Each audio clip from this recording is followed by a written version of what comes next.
So right now, let's quickly look at the characteristics and feature of monopoly. Okay, when we mean by one seller, it means that the firm is the industry and the industry is the firm. Okay, and this is why we only have one diagram, all right, or one demand curve, okay, as compared to what we have learned in perfect competition. We have the twin diagram. If you still recall, the left side is the industry and the right side is the firm. But when we mean by monopoly, the monopoly simply consists of the firm, okay, big enough to serve the entire industry, okay, and they only have one diagram. Firm is industry, industry is firm.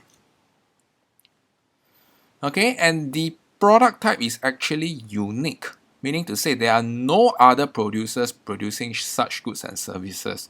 Okay, and there are no close substitutes. Alright, so if you can still recall, this concept is very related to what we have learned under your price elasticity of demand. Okay, and I hope you guys still recall the slope of unique products or the slope of inelastic goods.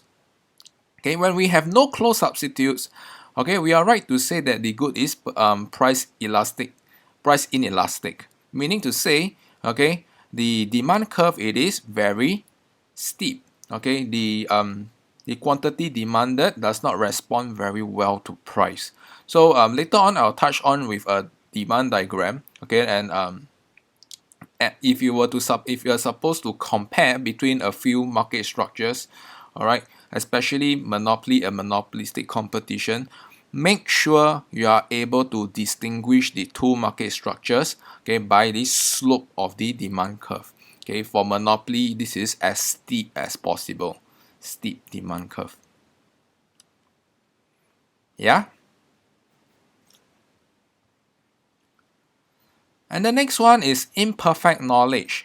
Okay, as what we have learned in perfect com, okay, perfect com, we have perfect knowledge.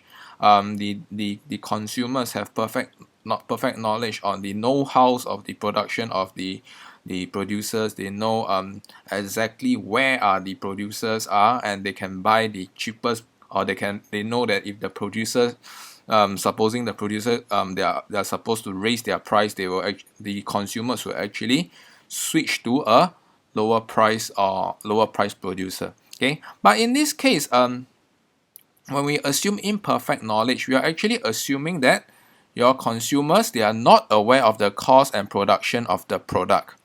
Okay, meaning to say, okay, they do not know what is the features or what is the cost structure of the product that the monopoly produce. All right, so this is a better assumption as compared to what we have learned earlier. Okay, perfect knowledge is actually quite a unrealistic assumption. All right. All right, so now let's look at barriers to entry. When we mean by barriers to entry, we simply means that obstacle that is stopping other competitors from coming into the industry to compete, okay, and produce. All right, so what are some of the obstacles that we will be learning? We'll be learning about specifically two kinds. Number one is artificial barriers or obstacles that are man-made. Okay, so what kind of man-made obstacles are there? We will find out shortly. And the other one we'll be learning is the natural barriers. Okay, and under natural barriers, we'll be specifically talking about it under your natural monopoly. So stay tuned for that. Okay, and with all these four features, it all points down to one thing. All right, this seller has absolute market power.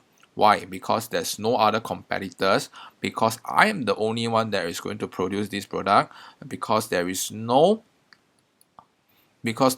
other competitors that know how to produce my product. Imperfect knowledge could be used this way as well, and because I am well protected by artificial barriers. It could be I have a patent for this product. Okay, it could be the government is protecting me for producing this product. Okay, or natural barriers, which I will talk about shortly. So if you can fit all these features into a story, it simply tells you that this firm has absolute market power. All right, it can choose to set a very, very, very high price. And I have been thinking for some time, okay, what is a good representation or what is a good example so far? All right. Unfortunately, okay, there are no strict monopoly as we will be learning in a short while. Okay, but right now we can actually try to relate Microsoft. Okay, if we know that Microsoft 10 years before, okay, before the invention of Apple iOS, okay, before the invention of Google, all right, Microsoft Windows is the only operating system. Okay, so we are safe to say that Microsoft, okay, it is a monopoly in Windows or in operating system. Okay, so now let's try to fit Microsoft into this criteria. Number one, Microsoft is the only seller. Okay, Windows is the only product out there. Okay, and nobody knows how to produce Microsoft. Nobody is as bright as Bill Gates, okay, to do the coding for Microsoft Windows, okay, and Microsoft has a substantially high barriers to entry, right? Because of very sophisticated engineering requirements. You need to know how to program and code. All right. So these are some of the barriers of entries that Microsoft had, okay, many years back while it was still producing Windows, where there were no other competitors.